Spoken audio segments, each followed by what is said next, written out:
Warning, this podcast contains spoilers.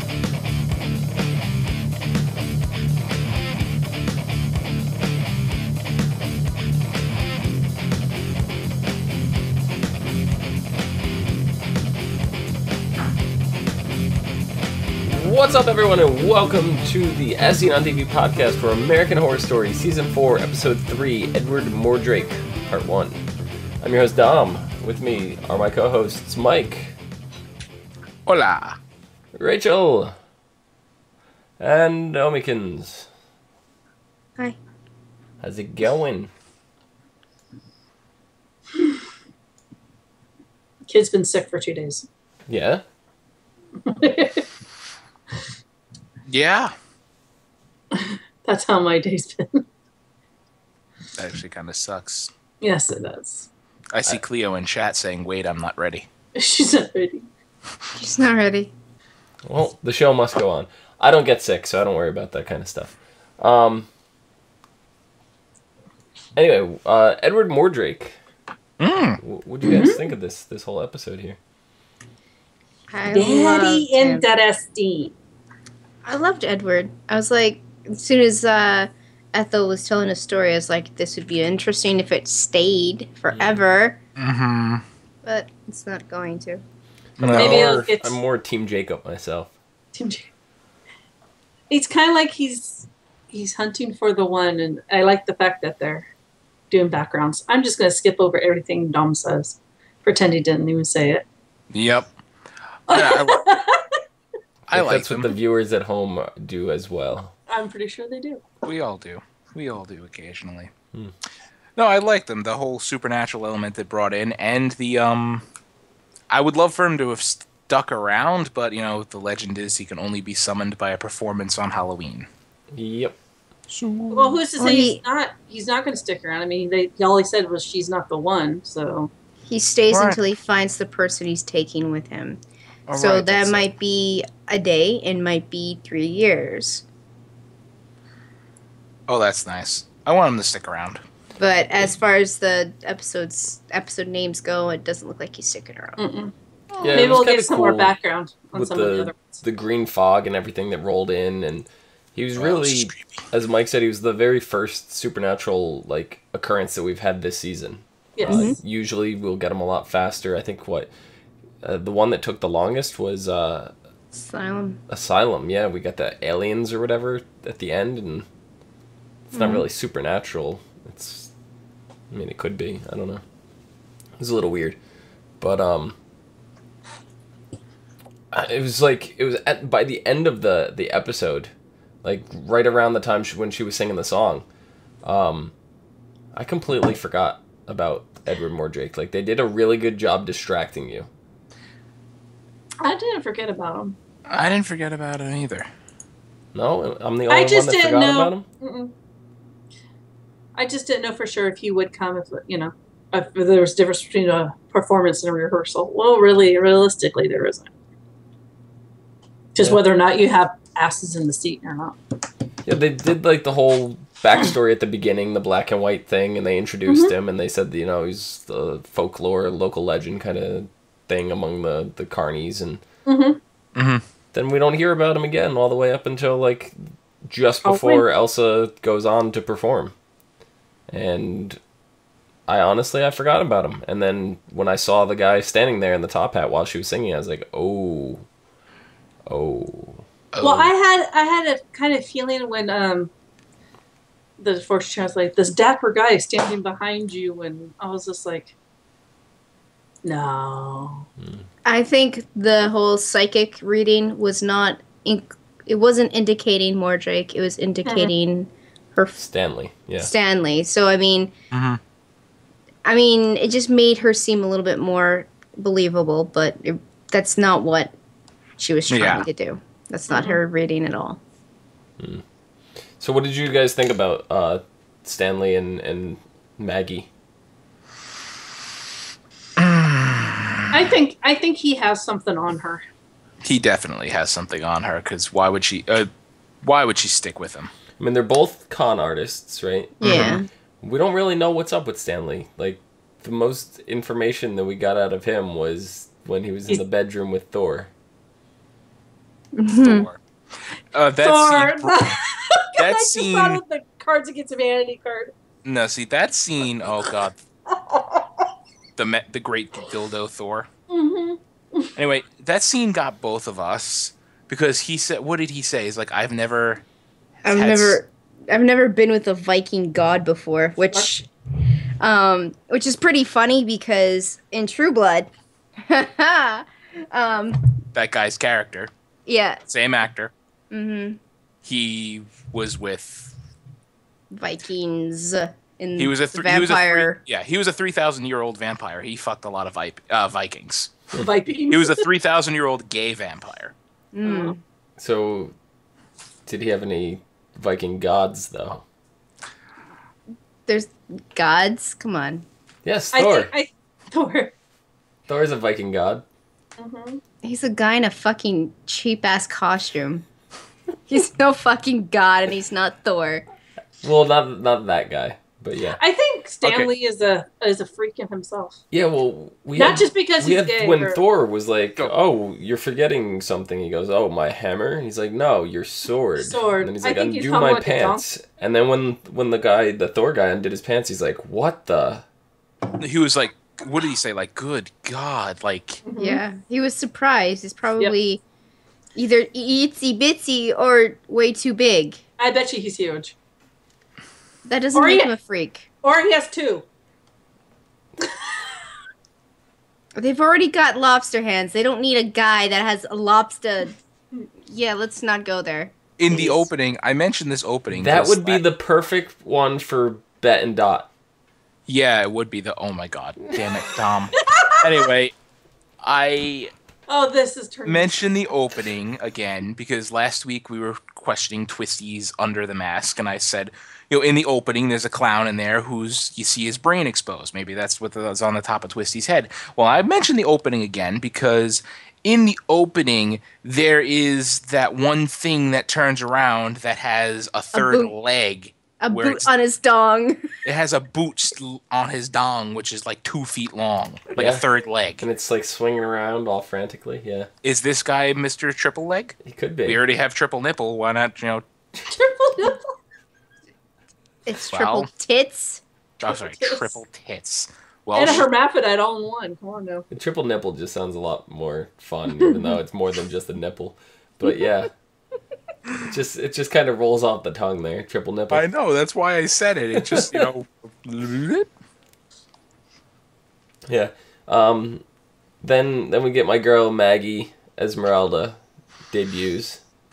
She plays a bitch in one season, and now she's playing one in another. Well, I don't know if she's a bitch yet. I don't know if she's. I still think that Stanley has something holding over her. It seems like she has really morals. Doesn't want to be there.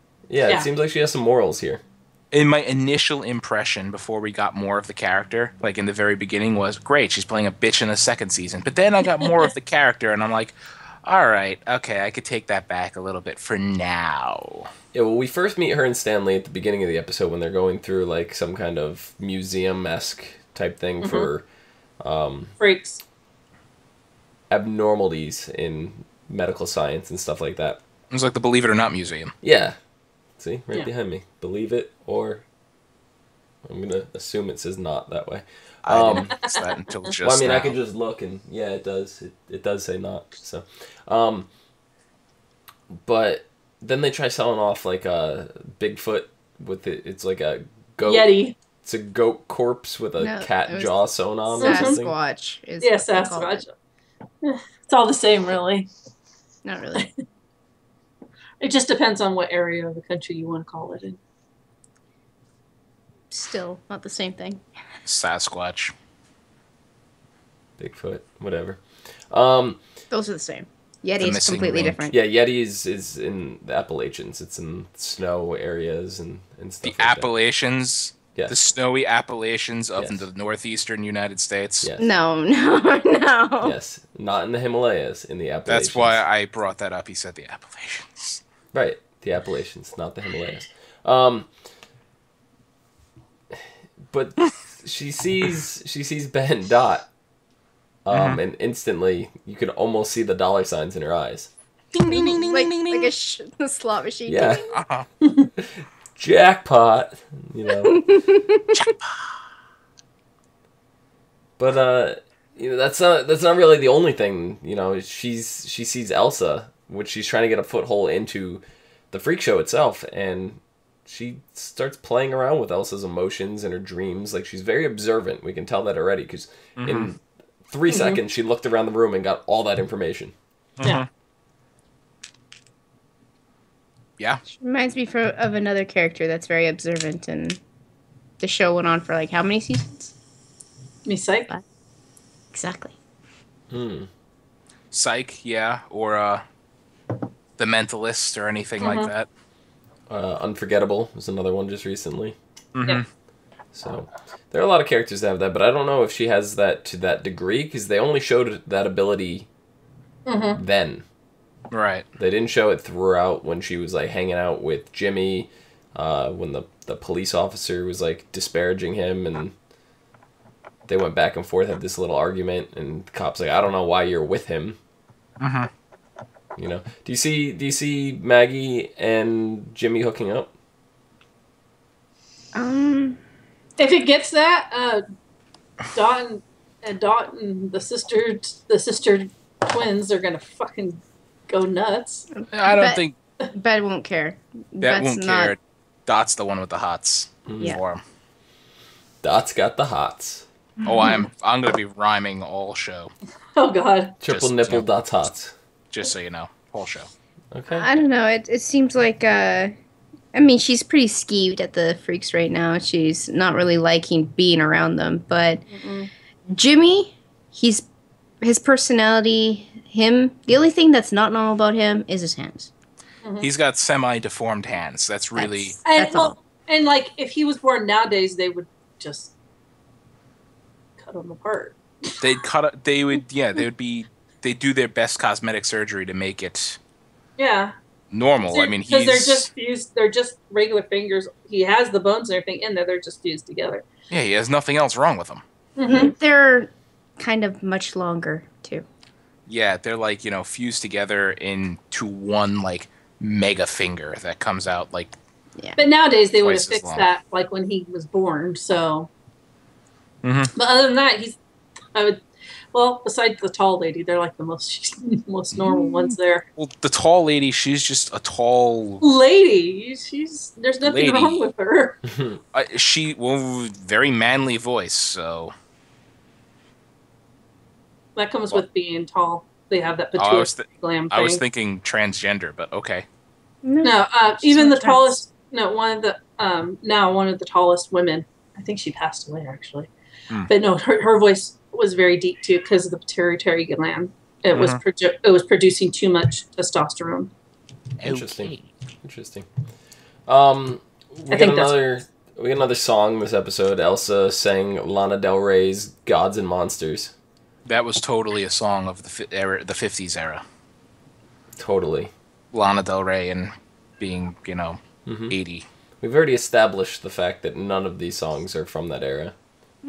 But they are songs that would have fit in context for this show. So Yeah. Yeah. Do you think, because this is 3 in a row that we've gotten now, do you think we're going to get 12 altogether, 13, make a full album worth of...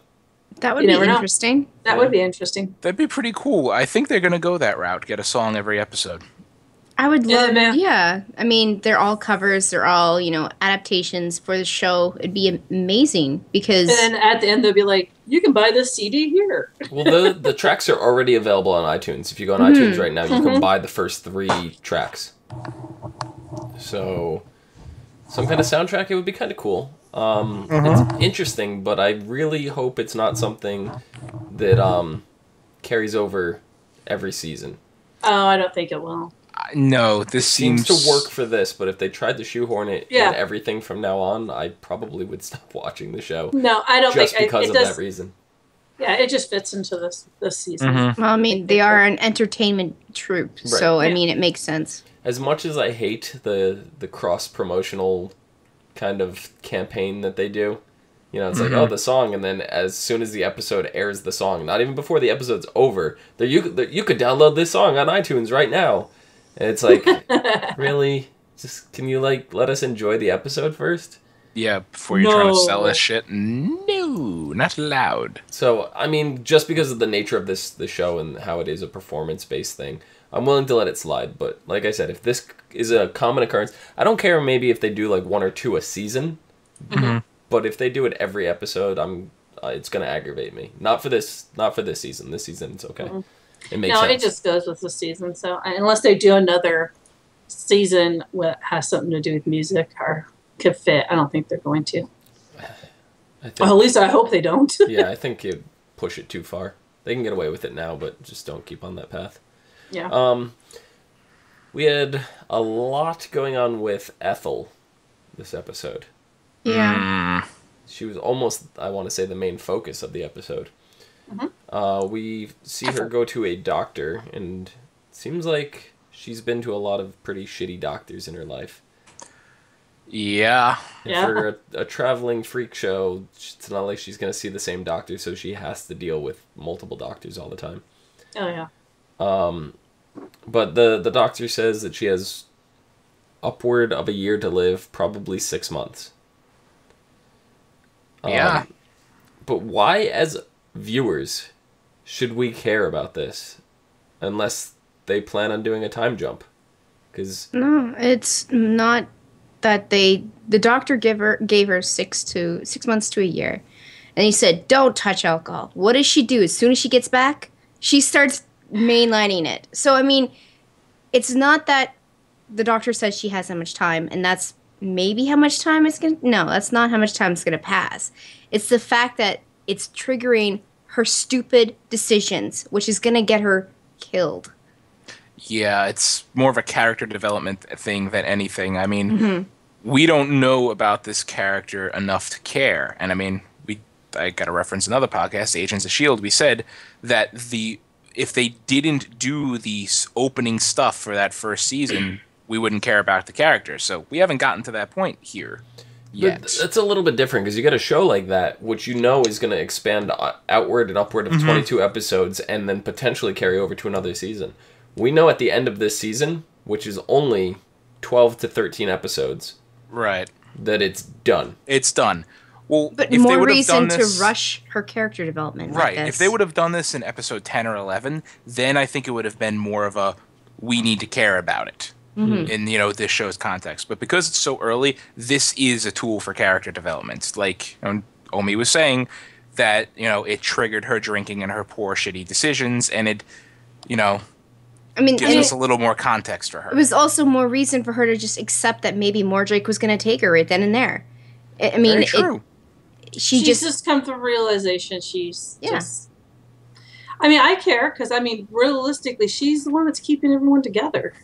She's the mom of the troop. She's the mom. She kind of is.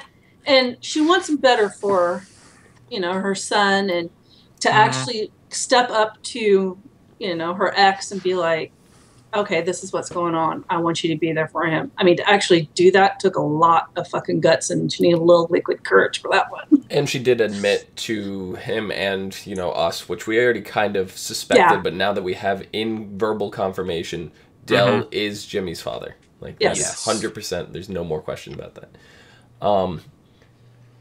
But I forget, something that you just said triggered something, and I don't remember. Totally lost it. I mean, she said he can never know that you're his father. That's of course one thing. She doesn't want... She's the mother of the troop, but then she goes and says to Jimmy, who is kind of almost taking on this father role of the thing and takes responsibility for everybody. She starts saying, it's a good thing Del's here, and, it's a good thing a man can finally step up, because you don't want to be here anyway. She's basically kicking him out of the show. No, yeah, she wants him to go out and be normal, because, this is all he's ever known. And he wants to be out there. But she totally could have approached it a different way. Oh, yeah. But because she was drinking and she had just got this bad news, of course she's going to act like that to him, to her son, and give him tough love and, kind of try and, push him out, because that's exactly what she wants. Right. But, go back to the drinking. That was the trigger for the way she was acting the whole, after she got back from the doctor. That's how She acted because She was stopped. drinking. She stopped caring. Yeah. Really. Well, how long is it since she had a drink? She said it's... Since his 18th birthday. Since his 18th. Yeah. So, we got a lot of flashbacks of Ethel. Mm-hmm. And we get to see, like, what she was. She was the star headline performer at one point. All right. Yeah, Three Rings, Ringing Brothers. Yeah. And then Dell fucked it up for her. Dell fucked it up. God damn Dell. Well, she couldn't dance like that after a while either, because she said she fell a few times. And that wasn't her saying that, you know, it was her personality or her performance fell. She actually fell and hurt herself a couple times. So that would hamper her performance. That and, you know, Dell making her leave. Recite poetry? When Ringling Brothers, she said, went to Paris, they decided to leave. And I was like, that was the stupidest decision she probably ever could have made. She loved him. She was going to believe every word that came out his mouth. And he's an idiot. And he's a complete jerk-off. That's about all he can do, because as we saw, when Desiree was trying to fool around with him, he lasted how long? He needs some Viagra. Oh, sorry. Blood's going to other places. I mean, he's not in the freak show for that manner. No, we still haven't right. seen him do anything strongmanish. I mean, other than dress in a fucking Tarzan suit. Fuck you. You know what? Maybe his strongman-ish stuff is from steroids, and that's why he can't get it up. Could be. It's possible. It's possible he's not a maybe that's his natural strongman. Yeah, it's possible he's just roided up, and that's why he has so much rage. He's got rage. He's did always they have tired. Steroids back then? Oh yeah. Yeah, in the 50s, yeah. Oh yeah. Anabolic steroids were something they discussed. You know, they started using testing. I want to say the 30s. I think the Nazis experimented with them, but I can't be sure. Maybe History time. Maybe that's why he's a freak. He's strong, but he just can't get it up. Roid rage, yeah. And it's not a freak if, you know, it's pretty common now. It's not really a freaky thing anymore. Not anymore, but back then it was. Yeah. He's billed as a strongman, so we got to assume he's in there for that reason. The other stuff is just side effects that we see has been building up on the side, you know, and Desiree's really feeling unsatisfied. She's going to get it somewhere else like she did before, and then someone's going to end up dead like before. Wow, okay. I was right, 1930s. Yeah, but no, we saw what happened with we saw what happened with her before. Right, the flashback where he killed the man just before they left to come here. Neck. Yeah. Yep. I honestly don't think he's capable of doing that anymore. In a rage, I think he would be. No, he most certainly is, because that wasn't like a flashback to like... That was 3 weeks years ago. That was 3 weeks before they came to the circus. Yeah. Okay. So that was a current event. Yeah, that was when they said, "Oh, they're never going to come looking for us here." You know? Yeah. So he reversed some guy's head. It was definitely entertaining to watch. Poor guy. Even for the guy. I guess that's one way to go. Hey, his last few seconds of consciousness were, you know, looking backwards. It's like, oh, so that's what it's like to look behind me. We didn't really get too much of Dot and Bet this Betty this episode. They're very jealous and they want to cut each other apart. Yeah, Dot has this horrific dream of her basically severing Bet's head from her body. Bet is very vividly seeing this dream as well. She's wide awake and still trapped in it.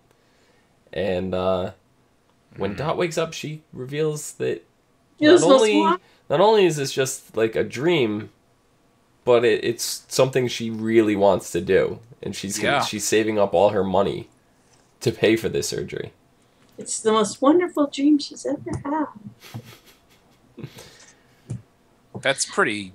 And that's pretty horrible. That if one dreams is sleeping and one's dreaming, the other one, oh my God, that'd be just horrible. You share consciousness in dreams. Yeah, oh my gosh. Hey, honey, Lord can you imagine if... No one wants to be in my head during dreams, I'm sorry. Oh, yeah, I described my dreams to Omi down there, and if she ever, like, drifted into one of my dreams subconsciously, she'd be like, what the fuck is going on here? Exactly. I would make sure that I just end you and take over, so it's a great dream for me. I am one of those. My dreams are all nonsensical. They do not make any sense. But obviously, when I'm in them, they make sense. But then I wake up and I'm like, wait a second. If I walk out the door of my bedroom, I'm not at work. Like, these doors aren't interconnected to the office door. How does this work? And then it hits me and I'm like, oh, you're dreaming, asshole. And then you wake up. It's like, oh. Yeah. Dreams are funny like that. It would be amazing for us to be able to record our dreams. I was thrown into a volcano. Dream when I was 10 years old. I was thrown into a volcano and I was reincarnated as a AA battery. No. See, that, I wouldn't even want to... No. Like, I don't even know how to dissect that one. Why the hell would you record that shit? I told you, nonsensical dreams. Okay, well, when that recording chip comes into play, you ain't getting one. I'm gonna say you don't want to see this shit. I will buy you one, Mike. When I was 14, I had a dream that I was chased down the main road near my high school. I was chased by a limousine, hit, survived the accident, got up, and then a dwarf, like a short person, not a mythical dwarf, got out of the car with a flamethrower strapped to his back and chased me down the road, setting me on fire. What does this have to do with Bet and Dot? Absolutely fuck off. I'm just saying weird dreams, and I'm having fun describing them. No. Bet and Dot. I think Mike's dreams are more horrific than Dot and Bet's dreams. Well, if you wore Bet shoes, you'd be wearing Dot shoes too, so that doesn't make sense. I don't know. I don't think she thought it very good, because if they cut off a head, I mean, we don't know the consequences of this. They share everything from the sternum up. There's separate, but from the sternum down is.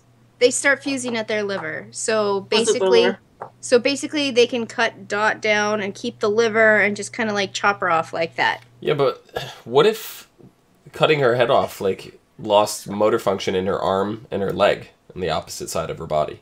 She might not. Yeah, that would happen.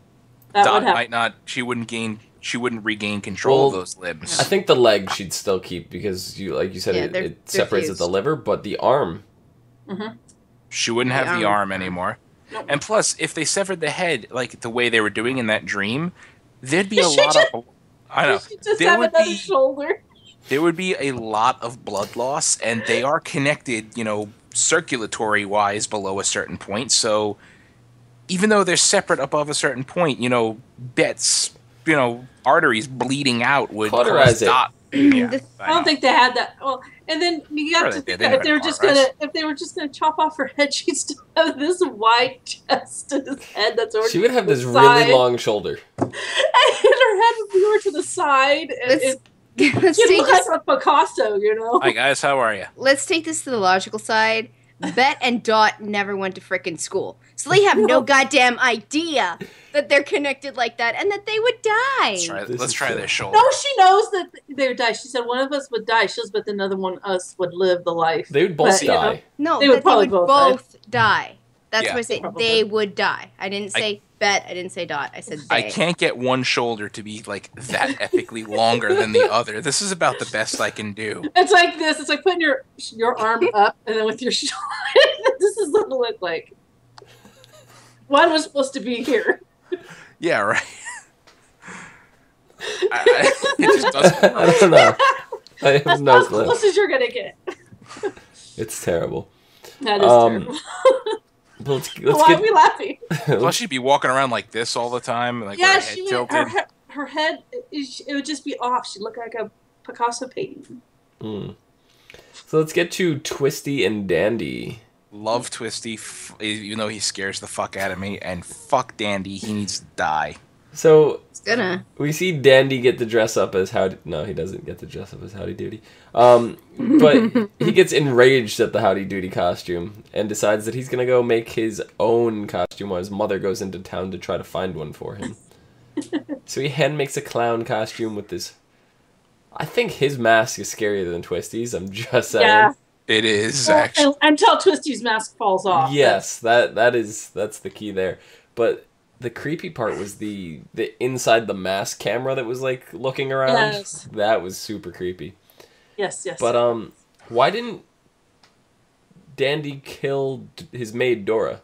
Well, she did say that she's known him since he was little.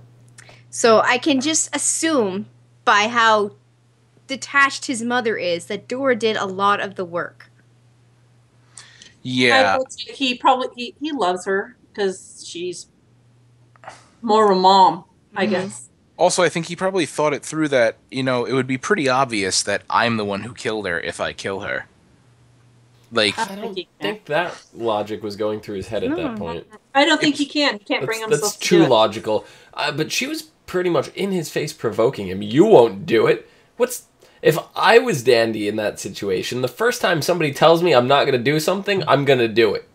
She knows him. Someone who I was pissed off at provoking me that much, oh yeah, you're not going to do it, whatever, I'd probably, be like, yeah, but if they kept provoking, maybe I would do it. I probably would have stabbed her. Guess what I'm doing tonight. You're provoking Mike. No, there's always that saying that kids they need rules. They like the rules. They like to be in this whole thing. That's Unfortunately, yeah, he has a knife. Yeah, I would take that away from him.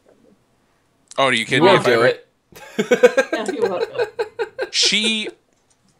This is the thing. I love her. I would never stab her with a knife. But if I ever tried to stab her with a knife, this in 2 seconds would wind up in me somehow. You won't do it. No, I wouldn't. I don't think Dandy will kill her because she probably showed him more love and attention than his own mom did. And I said, his mom is detached. She has no idea what the fuck is going on. What did you think of her Halloween costume? It didn't look like a Halloween costume to me. I was like... It looked like how she dressed every fucking day. It's Woody Woodpecker. Oh no, Dora. Yeah, Dora. Oh, Dora?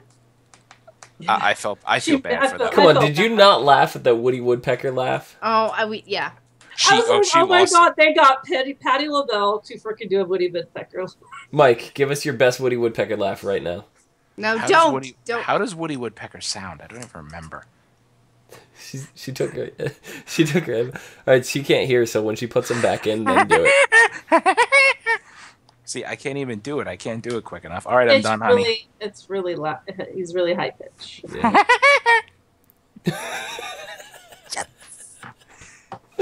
I told him to do it. He told me to do it. I may have told him to wait until you put your headphones back in to do it. So he did. That may have been my fault. His fault. The bad influence over there. I'm totally getting... I gotta lock this drawer before she pulls my knife out and stabs me. But then we see Dandy almost kill those two kids in the bus. He was tying a knife to a stick. I think Twisty would have been pissed off at him if he didn't. Yeah, Twisty would have killed him. Twisty would have killed him. Twisty would have killed Dandy. At that look... It's like, see... I would not have been sad about. I don't know what Twisty's thinking, because the look on his... Dandy comes out, pulls the mask off, and looks, he goes... more fun. And then Twisty's face is just like, really? I don't know. It's almost like he has morals of some sort. No, it's almost like he's trying to recreate maybe his family he had before. I mean, he has a kid. I don't know. That's what it just seems like he's trying to recreate something. Yeah, unfortunately, we will not know Twisty's backstory until episode 5. So, next week we get Edward Mordrake Part 2, and then we'll get the Twisty backstory episode. Oh, okay, that'd be interesting. Good. I'm very curious what's up with Twisty. Yes, I'm very Twisty. Yeah, he did seem like, the little girl, I'm like, oh great, he's going to take this little girl, and then, he takes her brother. The brother who's tormenting her. That's why I'm thinking that Twisty kind of has some morals. Yeah, and he definitely realized that she's scared of clowns. So... I mean, we've all said how many times now that Twisty's trying to entertain in some twisted manner. Obviously, his name's Twisty. So, I mean, he doesn't want her to be scared of him. He's probably like, don't worry, little girl, it's okay. I'll take care of your big mean brother for you. Stab. You didn't kill him. You just knocked him out. Kill him. Yeah, knocked him out and dragged him out the window. Yep. Where's your brother? The clown took him. And, like, she didn't even seem super upset. Like, yeah, it looked like she had been crying, but she was crying because she was scared of the clown to begin with. After it was all said and done, though, for a kid that's supposed to be frightened of clowns, she didn't seem like she was freaking out that bad. Shock and trauma. That can make you completely numb to anything like that. Call me Master Mike, and then you'll get your candy back. Fuck no. No. Don't even go there. The kid's name was Mike. Come on. I don't care. I don't care. I don't ever want to hear that from your mouth. Well, it's Call him Master Mike and you will get your candy back. She doesn't have any candy for me to have stolen. Well, I mean, the girl he took and the guy he took tonight, they seem like they're about the same age. The girl's petite, but she's older. Not by much, I don't think. Not by much, but she is. But I don't know. It just seems like there's a family dynamic. It's obviously he's collecting children for something, whether it's for family or to put on his own little sideshow. You know, I mean, he's obviously not part of the freak show. Nope. I don't know. I'm curious if the freak show knows of him, if they're aware of him. I don't know. He seems like he used to be a part of a show. The way he dressed and stuff. It's very. He could be a disgruntled ex-member of the freak show. No, that's very possible. I think I mentioned that before. But his outfit is very not like a circus clown, but very French kind of type clown. Yeah, it's just like the whole freak show itself, like the way it's all run down and like they haven't repainted the thing. It's just like it all seems like it belongs to Twisty. You know, it's just like kind of the Ferris wheel, the merry-go-round, and whatever. I think they have one other ride, but the swing set, is that the other ride? Well, he was riding the merry-go-round in the end of the first episode. Yeah. Right. So it almost seems like those are his rides. So maybe he was a ride technician or something. That was also dressing up as a clown and snapped. That's how he lost his jaw. He got it ripped off in the rides. Maybe he really doesn't exist, but he only makes himself visible to the people he wants to be visible. He's another supernatural entity. That would be kind of crazy. And also that bus has been there. Or maybe he's just a manifestation of Dandy. Maybe Dandy is what exists, and he's psychologically seeing Twisty. Nobody else is seeing Twisty as what we see him as. It's just a manifestation that Dandy has created for himself. There's another show that did that exact same thing, and I'm not going to state what it was. But, yeah. See, because Dandy is, his family, his upbringing, it's, how to create a psychopath 101, pretty much. It's, step-by-step process there. So he is definitely there for a mental break of some sort. Maybe it's Dandy's father. That's actually another good theory right there. It could very well be. I don't believe. I don't know. It just seems too coincidental that he accidentally bumped into this clown. And I don't think I think we went into this discussion last week with Heather, if I'm not mistaken. Yeah. And I think we came to the conclusion that the mother would have recognized him. Not necessarily. She's a little nuts herself. And I said the same thing. Take me after how many years of brutal facial injury and makeup and masks on, you wouldn't recognize me. Yeah, I mean, come on. He's wearing makeup and he has a mask on, and it's probably been how many years, depending on how old Dandy is. And maybe it was a one-night stand. And she was drunk, and, there's factors. I don't think Twisty exists. I think it's a manifestation of Dandy. That's my story, and I'm sticking to it. I like that he might possibly not exist, but the manifestation thing, I mean, we saw Twisty before we saw Dandy. Yeah, we did. So I don't see the link there, but I could totally believe that he's a supernatural being. Yeah, because like Rachel said, that bus has been there an awfully long time.